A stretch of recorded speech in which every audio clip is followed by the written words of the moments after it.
I stayed there for like a year, and then I just didn't like, I felt like even in Mexico it was like being in jail.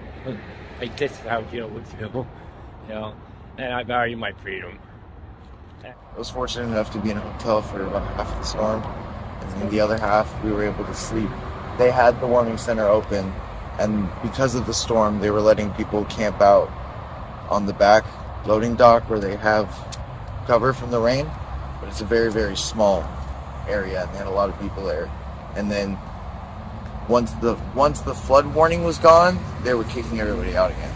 It was only the flood warning that allowed them to bring everybody in. And tell me, you can't be here, you need to get out of here. And then I'll say, okay, where can I go? Do you have any idea of where I can go? Can you help me with a hotel voucher for tonight? Anything? And they'll say, no. So they can tell me to leave. They can tell us all to leave, but they don't know what to do or where they want us to go. They just want you out of sight.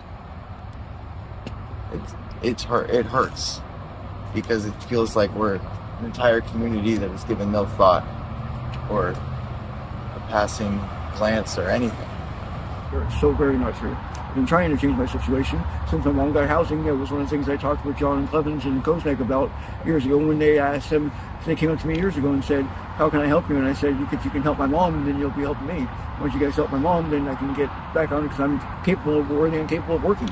I just taking care of my mom and so then I made a deal with him and I was following through with it. I was trying to find work and stuff and just because he doesn't see me actually going out and looking at our stuff and moving us, how am I supposed to? It's hard trying to find work, and then when you got to go to an interview and you don't got any clothes and you're soaking wet, it's like, what am I supposed to do? I went up to get help for him, and then came back down to get this extra tent I had. It was 2 feet deep.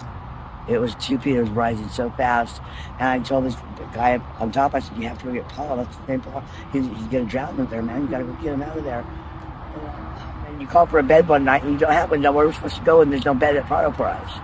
And we're supposed to give up our tents and our homes and everything, when we're flooded out by the storms and stuff. It's